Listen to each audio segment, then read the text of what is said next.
I have told this story exactly twice in 40 years.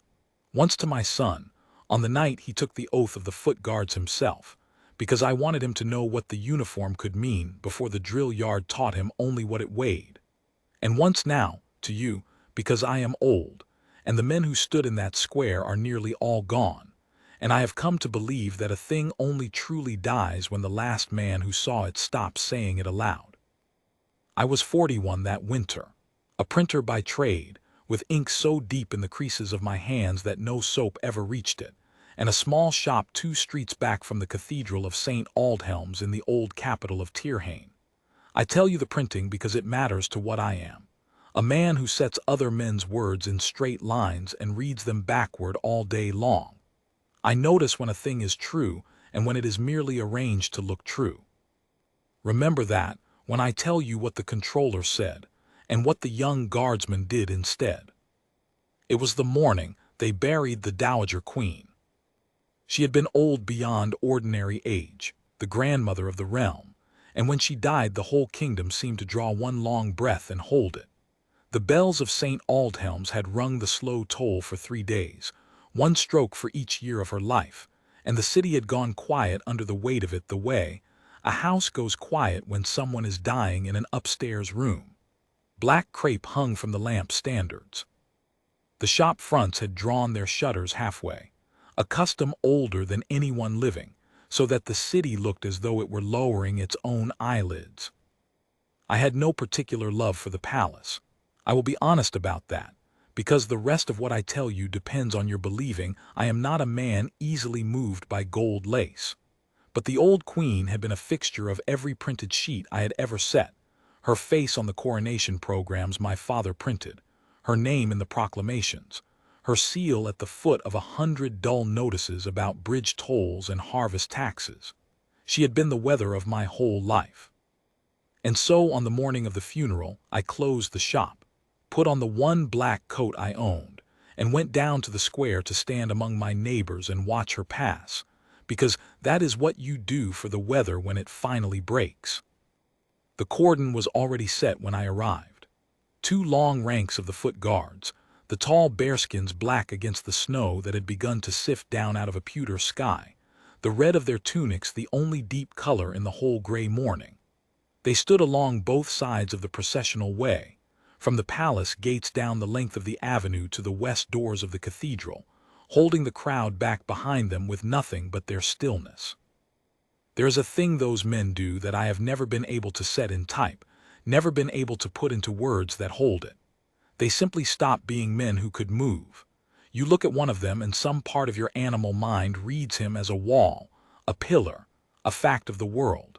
The discipline is so total that it stops looking like effort and starts looking like nature. I found a place near the cathedral steps, 3rd or 4th back from the rope, with a clear sightline down the avenue. Beside me was an old woman with a missal clutched in 2 gloved hands, and behind me a press of clerks and shopkeepers and mothers holding children up to see. Across the way, at the corner where a narrow service lane met the great avenue, a single guardsman stood his post at the very end of the rank, a little apart from the others, where the cordon turned the corner toward the cathedral's lower doors. I want you to fix that young man in your mind, because the whole of this story turns on him, and at the time I did not know his name and neither did anyone else in that square. He was young, younger than the men to either side of him. I thought there was something not yet weathered about his jaw, some softness the drill had not yet hammered flat. He held his rifle at the order, but grounded, hands crossed upon it, and his eyes were fixed on a point across the avenue at the exact height a guardsman's eyes are trained to hold, neither up nor down, seeing everything and looking at nothing.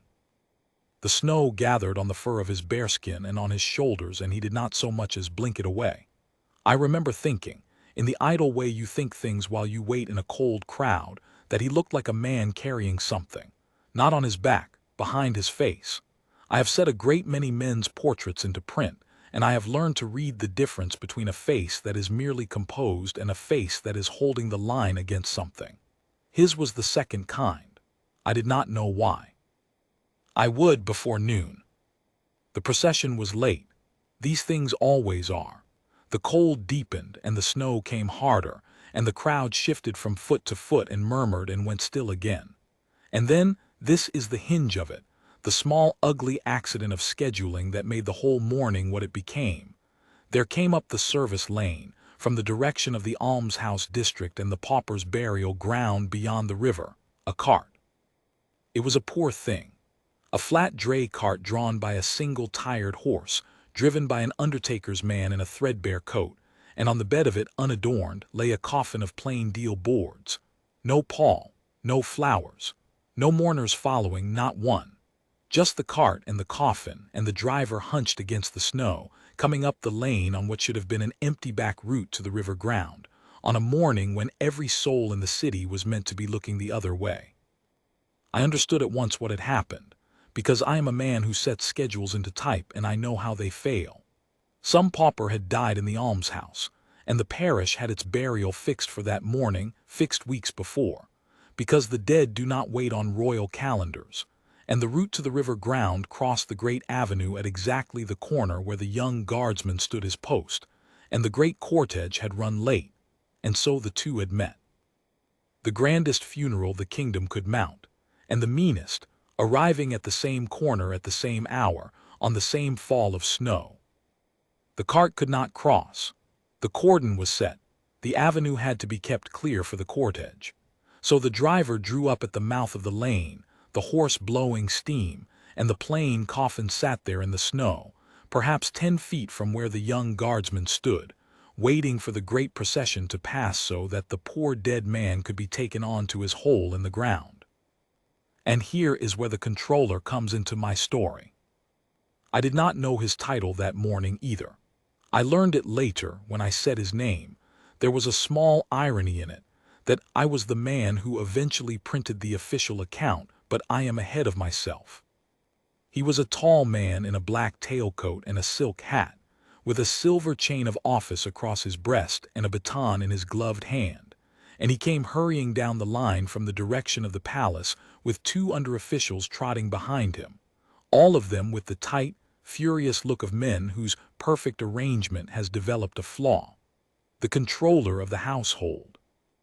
The man whose whole life in office was the flawless conduct of state ceremony, the spacing of the ranks, the timing of the bells, the order of precedence, every detail of how the kingdom presented itself to itself on its grandest day.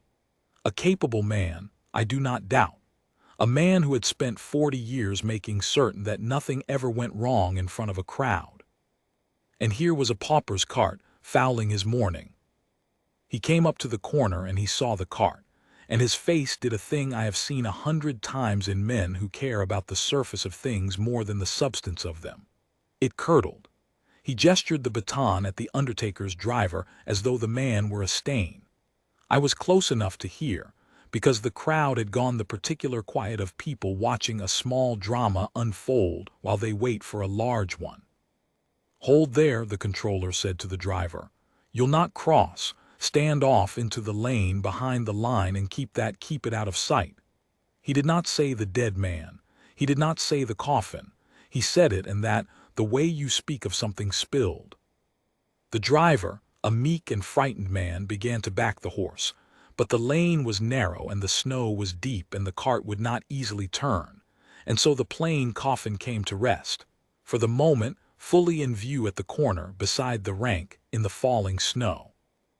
Then the controller turned to the young guardsman.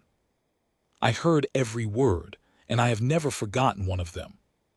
"You," he said, "when the cortege passes, you keep your eyes front, both of you, to the next man down the line as well. The procession does not see that. The Queen does not pass within sight of a pauper's box. When the cortege comes, you will hold your dress, eyes to the front, and you will give that nothing, not a look. Is that understood? You stand for the crown this morning. You give your honors to the crown and to nothing else in this square." He said it loudly. That was his mistake, though he could not have known it. He said it loudly because he was a man accustomed to being obeyed, and because he wanted the under-officials to hear him being decisive, and because, in his whole long career, It had never once occurred to him that an order given to a guardsman might be a thing the guardsman would weigh rather than simply obey. He said, "You will give that nothing," loudly enough that the people in the first 3 ranks of the crowd heard it, and the old woman beside me drew a sharp breath through her nose, and I felt something in my own chest go cold and tight that had nothing to do with the snow. The young guardsman did not move. He did not answer. A guardsman on his post does not answer. His eyes stayed fixed at that trained height, seeing the corner, the cart, the coffin, the controller, all of it, and looking at none of it. But I was watching his face. I had been watching it for an hour by then, that face that was holding the line against something, and I saw, when the controller said, "You will give that nothing," a single small change. A muscle in his jaw. The faintest tightening, there and gone, like a stone dropped into a still pond a long way off, where you see the ring widen but never hear the splash. The controller took his silence for assent, because men like the controller always take silence for assent. It is the great error of their lives. He turned on his heel and went back up the line, satisfied to attend to his timing and his spacing, and the underofficials trotted after him, and the cart stood at the corner with its plain coffin under the snow, and the young guardsman stood his post beside it, and far off, up the avenue toward the palace gates, the bells changed their note. The cortege was coming.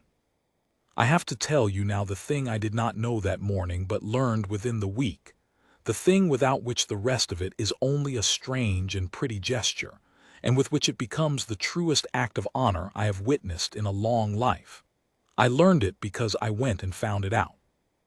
After what happened in that square, I could not rest until I knew who the poor man in the deal coffin had been, and I am a printer with friends in the parish offices and the regimental record house, and I am stubborn, and within the week I had the whole of it. The man in the plain coffin was named Aldous Wren. He had been, 40 years before, a sergeant of the same regiment whose tall sons now lined that avenue, the Tirhane Foot Guards, and he had been, by every account I could gather from the few old men who still remembered, the best of them. A hard, fair, steady man who had soldiered through the border wars when the kingdom's survival had hung by a thread, and had brought more frightened young men home alive than any officer of his day. And then there had been a fire. A powder store on a cold night in a border fort, with a company of green recruits billeted too near it against regulations because the barracks had no room. The store went up. It should have taken the whole company with it. It did not, because a handful of men got the recruits out and the burning stores doused before the main magazine caught, and the man who led that handful, who went back into the smoke 3 times, was Sergeant Aldous Wren. But the regulation had been broken, the recruits billeted where they should not have been, and the army, in the way of armies, needed a name to set against the broken regulation. The young officer whose order had put those boys there was a lord's son, with a career ahead of him and a family behind him. And so when the inquiry came, Sergeant Wren stood up and said the fault was his, that he had given the order, that he had moved the men against regulation on his own authority, and the young officer had known nothing of it. It was not true. Every man in that company knew it was not true. But a sergeant's word against his own self is not a thing an inquiry questions too closely, and it was tidier so, and Wren was old enough to know exactly what it would cost him and young enough to still believe that the cost was worth the paying. It cost him everything. He was struck from the rolls, his rank taken, his name removed from the regimental honors, his pension forfeited. The boys he had pulled from the fire went on to live their lives, to marry, to raise children, to grow old in a kingdom that did not know it owed them their existence, and the man who had bought them those lives went out the gate of the fort in a borrowed coat with nothing, and the record was sealed, and the young lord's son rose in time to high office. It does not matter to my story how high. It matters only that he rose and Wren fell, and the truth lay sealed in a record house for 40 years, while one of the men spent his old age in comfort, and the other spent his in an almshouse 2 streets from where he had once stood his proud post. Wren never told it. That was the part that undid me when I finally had it whole. In 40 years he never once tried to clear his name. The old men I found who remembered him said he would not speak of it at all, that he took work where he could get it, that he grew old quietly and poor and alone, and that when anyone who knew the truth tried to raise it, he would only say that a thing done is done, and that he had known the price when he paid it, and a man does not haggle over a price after he has already bought the goods. And he had bought the goods. 3 of the boys he saved from that fire raised families, and the grandson of one of those boys, a young man who had grown up hearing, in the way families pass such things down in low voices, that the whole of his line existed because of a disgraced old sergeant nobody else remembered, had himself, 2 years before that snowy morning, taken the oath of the Tirhane Foot Guards. He was the young guardsman at the corner. He had not known, when he took his post that morning, whose coffin would come up the lane. No man could have known that. The schedules had crossed by blind accident. But when the plain cart drew up beside him, and he heard the undertaker's man give the parish the name of the pauper he was carrying to the river ground, for the driver had said it low, when the controller demanded to know what the cart was about, and the young guardsman stood close enough to hear. When he heard the name Aldous Wren, he knew exactly who lay 10 feet from his post in a box of unpainted boards, with no pall and no flowers, and not one living soul come to follow him to the ground. He knew that the man who had given him his whole life, his name, his family, his very blood, was about to be hidden in a side lane and hurried off to an unmarked hole so that he would not spoil the look of a great procession. And then the controller had ordered him to give that nothing. I knew none of this as I stood in the square. I want to be exact with you about what I saw and what I only understood later, because the whole worth of a witness is that he does not pretend to have seen what he did not. What I saw was a young guardsman with a holding face, and a plain coffin in the snow, and the bells changing their note up the avenue. What I felt, what the whole front of that crowd felt, I think, having heard the controller's loud "you will give that nothing," was a kind of low shame, the shame of being made part of a small cruelty, the discomfort of decent people who have just watched something done that they know in their bones is wrong but do not have the standing to stop. The cortege came into the square. I will not spend long describing it, though it was a magnificent and terrible thing, because the magnificence is not the point of my story. It is almost the opposite of the point.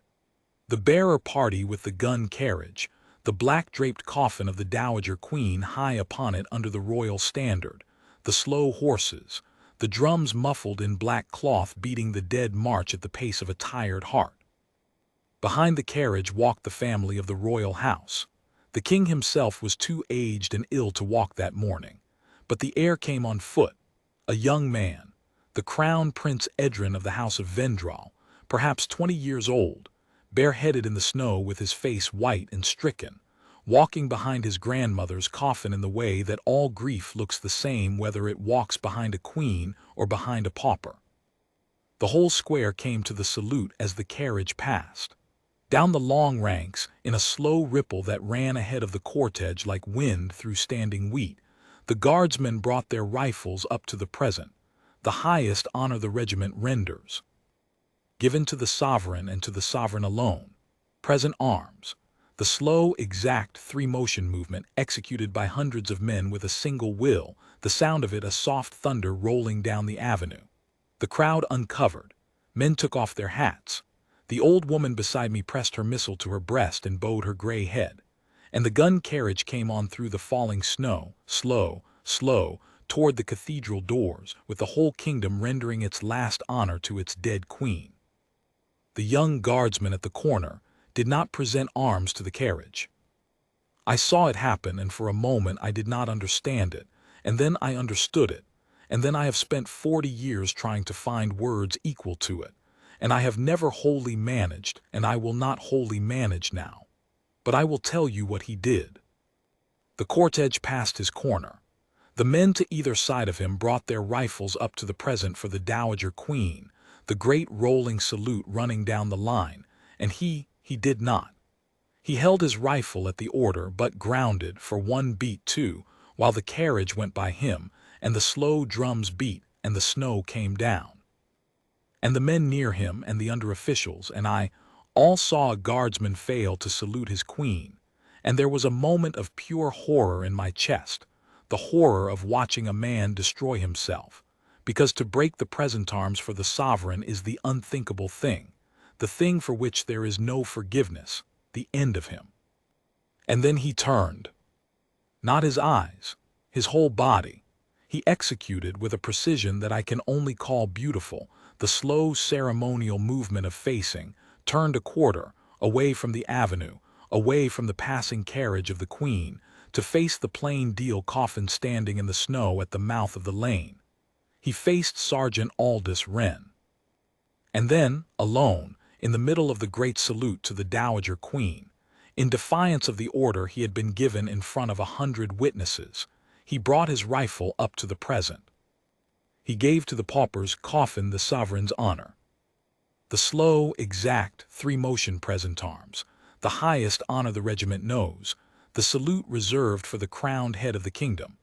He rendered it, in full, to a forgotten old man in a box of unpainted boards, while the Queen's own carriage rolled past his back. I have tried over the years to make people understand what that was, and they hear it as a small thing, a gesture, a young man's sentiment. It was not. You have to understand what those honors are, what they cost to earn the right to give, what a lifetime of drill it takes to make the body capable of that exactness, and what it means to take a thing of that weight, the most precious ceremonial coin the regiment possesses, the salute it gives only to the king, and to spend the whole of it deliberately, knowingly, ruinously, on a man the kingdom had thrown away. He was not making a gesture. He was making a judgment. He was saying, with the only language his whole trained body possessed, that the honor of the realm belonged on that coffin and not, that morning, on the other one. That a man who had given everything and asked for nothing had earned the sovereign's salute more truly than the sovereign's blood, and that he, a corporal of the line, would render it though it ended him. And here is the thing I came to that square to witness. The thing that makes me say what I saw was not a strange, sad gesture, but the truest act of honor of my life. The man beside him followed. I do not know what that second guardsman knew. Perhaps nothing. Perhaps he simply saw a brother of the regiment render full honors to a coffin, and some instinct deeper than the order took hold of him, the instinct that says where one of us salutes, we all salute, and he turned, and he brought his rifle up to the present and faced the plain coffin too. And then the next man, and the next. It ran down the corner of the line, the way the salute to the Queen had run down the avenue, that same slow ripple of men moving as one. But it was running backward, toward the pauper's cart, men turning from the great carriage to face the small coffin and rendering it the sovereign's honor, one after another, and the controller came running back down the line with his face the color of ash, his baton up, his mouth open to bellow the order that would stop it, and he stopped.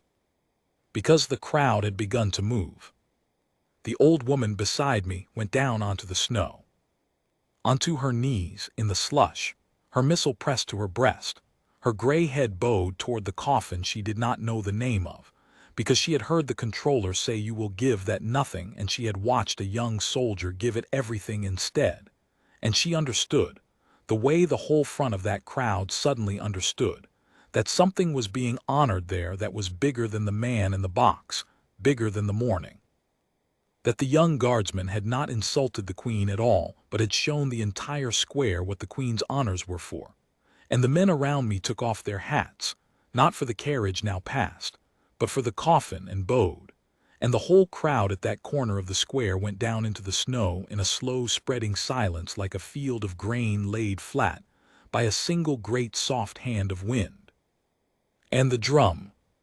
There was, in the cathedral band ranked at the steps, an old drummer. I learned later he was the oldest man in the band, near his pension, a man who had soldiered in his youth in the same border wars as Aldous Wren, though they had never met. He had heard the name when the driver gave it, the way the young guardsman had, for the band was ranked near the corner. And when the salute began to run backward down the line toward the plain coffin, This old drummer, without an order, against every rule of the day, lifted his sticks and began, alone, to beat the slow march. The dead march. The same slow heartbeat the muffled drums had beaten for the Queen. He beat now, bare and unmuffled and clear, for the pauper at the corner, and the clean cold sound of it went out across the silent square and up the avenue, and the falling snow seemed to come down to the rhythm of it. The cortege halted. Word of what was happening behind it ran up the line of the procession the way such things run, and the gun carriage slowed and stopped, the black-draped coffin of the Dowager Queen standing still in the avenue under the snow, and the family of the royal house halted behind it, and the young Crown Prince Edrin turned to see why. I was watching him. I had a clear line to him, across the avenue perhaps 40 feet.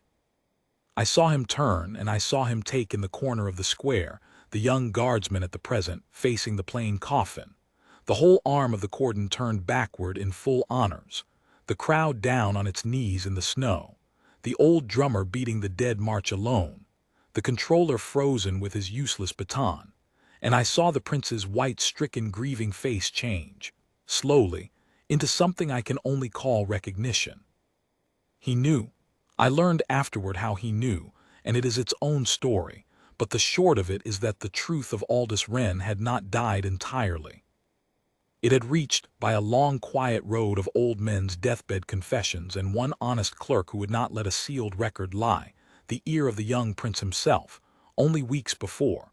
For he was a serious young man, that Edrin, the kind who reads the petitions other princes burn, and he had read the petition of an old soldier's truth and had meant, in the slow grinding way of palaces, to do something about it some day, when the morning was past. He had not known the man would die first. He had not known the man would be carried to a pauper's grave on the very morning of his grandmother's funeral. He had not known that one corporal of his own guard would be the man's blood, and would stand at the corner where the two funerals met, and would choose. But he stood in the snow behind his grandmother's coffin, and he looked at that corner, and he understood that the thing he had meant to do someday was being done, right now, by a corporal who would be broken for it, in front of the whole kingdom. And the young Prince Edrin did the thing that made him, in my eyes and I think in the kingdom's, a man fit to wear the crown that was coming to him. He left the cortege. He stepped out from behind his grandmother's coffin, bareheaded, and he walked across the avenue, through the falling snow, alone while the whole square watched, to the corner where the plain deal coffin stood. He walked up to it, and the Crown Prince of Tirhane, the heir to the throne, on the morning of his own grandmother's state funeral, took his place beside the young guardsman at the pauper's coffin and faced it, and bowed his bare head to Sergeant Aldous Wren. And then he turned and looked down the avenue at the gun carriage waiting, and he said quietly, but it was so silent in that square by then that his voice carried, and I heard it, and I set it into print myself not a week later, he said, "My grandmother can wait a little longer for this man. She would have wished it. He waited 40 years for us." I do not know that the old queen would have wished any such thing. Princes say what they need to say. But it did not matter whether it was true, because he made it true by saying it, the way a thing becomes true when a man with the standing to make it so declares it before witnesses. And the controller stood there with his baton and his chain of office and his 40 flawless years, and he understood, as the whole square understood, that he had been the one man in it who had got the morning exactly wrong, that he had stood at the meeting place of the realm's grandest honor and its deepest debt, and had ordered a soldier to look away. He did not say anything. There was nothing for him to say. He lowered his baton, and he took off his silk hat, and he stood bareheaded in the snow with the rest of us, humbled, not by anyone's hand, but by the plain, unanswerable fact of what honor actually looked like when it walked into a square, and it had not looked like him. They held the Dowager Queen's funeral a half-hour late that morning. It is the only state funeral in the history of Tirhane to run late for such a reason, and the only one, I think, that anyone now remembers the reason for. The plain coffin of Sergeant Aldous Wren was not taken on to the river ground. It was carried, by men of the foot guards who asked for the duty, into the cathedral of St. Aldhelm's, and it lay that morning in the Lady Chapel while the Queen lay in the choir, and they were prayed over beneath the same roof, the grandmother of the realm and the forgotten sergeant, the snow melting off both their biers onto the old stone floor. What happened after, you can find in the record now, the record I helped to print, for the young prince ordered the sealed inquiry of 40 years before reopened, and the truth of the powder store fire set down at last in the regimental honors, where it should have stood all along. Sergeant Aldous Wren was restored to the rolls. His name was cut into the stone of the regimental memorial among the men he had pulled from the fire, the boys who lived because he had not. The Lord's son who had let an old soldier carry his fault for 40 years was a long time dead by then, and beyond the reach of any judgment but the one we all face, and the prince let his name lie. It was Wren's name that mattered, and Wren's name was made clean. And the young guardsman. You will want to know what became of the young guardsman who broke the unthinkable rule, who failed to salute his queen, who spent the sovereign's honor on a pauper. The regulation was clear. What he did was, by the strict letter, the gravest breach a guardsman can commit, and there were men in the household, the controller's kind, though not, after that morning, the controller himself, who said the letter must be answered or the whole discipline of the guard would rot. And they were not entirely wrong, you understand. A guard who salutes by his own judgment rather than by his orders is a dangerous thing, and a kingdom cannot run on every soldier choosing his own coffins to honor. I have thought about that a great deal in 40 years. The controller was not a villain. He was a man doing his duty as he understood it, and his duty as he understood it was the surface of the thing, the form, the flawless arrangement.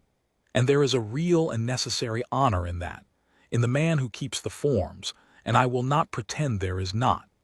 Most mornings, the man who keeps the forms is right, and the young soldier who breaks them for his own heart's reason is wrong, and the kingdom is the better for the forms being kept. But there are mornings when the form and the thing the form was made to serve come apart, when the salute meant to honor what is highest is ordered instead to look away from it. And on those mornings, and they are rare, and a man had better be very sure before he decides he is standing in one, on those mornings the whole worth of a disciplined man is that he can tell the difference, and will pay the price of the telling. That is what the discipline was for, all along. Not so that a man will always obey. So that a man who has spent his whole life learning to obey, learning to hold, learning to give everything to the form, will have, on the one morning in a lifetime when it matters, the strength and the standing and the terrible exactness to break it well. He was not broken. The prince saw to that, and the prince's word was law that morning if it was ever to be law at all. But I will tell you the truth, which is that I do not think the prince's protection was what saved him, or not the whole of it. I think no court-martial in the kingdom could have been assembled that would convict him after that morning, because every man who would have sat on it had been in that square, or had heard from someone who was, and had taken off his hat. You cannot punish a man for a thing the whole kingdom has just bowed its head to. The honor he gave the dead man came back and stood between him and the regulation, and the regulation, for once, gave way. He served out his years in the regiment and rose to sergeant himself, in time the same rank Wren had carried, and I am told he was a hard, fair, steady man and brought young soldiers along well, and did not speak much of the morning at the corner. I never learned his name in the end. I could have. I had the means. But it seemed to me, the more I thought on it, that he would not have wanted it set into print, that he had spent that morning's honor on a man who had asked for none, and would not want his own name made loud out of it. So I have kept him in this telling only as the young guardsman at the corner, which is how I have carried him for 40 years, and how I will carry him out of the world. But I will tell you the last thing, the thing I have never been able to set in type because there is no type for it, and then I am done. When it was over, when the prince had spoken and the square had bowed and the cortege had taken up its slow march again toward the cathedral doors, there was one moment, before the young guardsman shouldered his rifle and came back to attention and let the morning carry on. One moment when he stood at the present before the plain coffin of the man whose sacrifice had made his whole life, and his trained, fixed, holding face. The face I had watched for an hour, holding the line against something. Let the line go. He wept.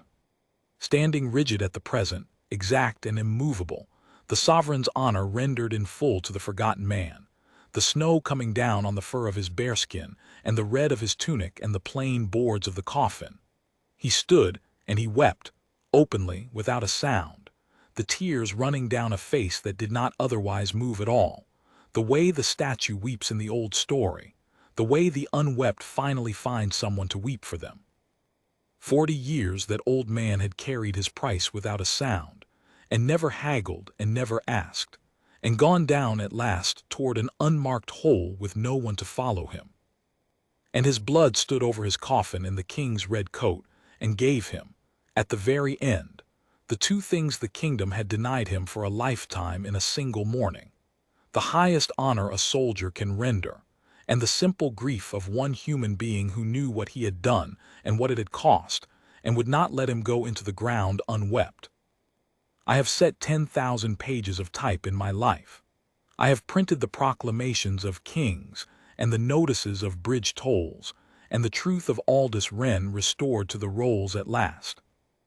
And of all the words I have set in straight lines, I have never found the ones equal to a disciplined man, standing exactly still in the falling snow, weeping for the dead with his whole face and not one motion of his body, having just broken the only rule that could have ended him to honor a man no one else had come to mourn. That is what the uniform can mean. I wanted my son to know it before the drill yard taught him only the weight, and now I have told you, so that when I am gone it will not be only the snow that remembers.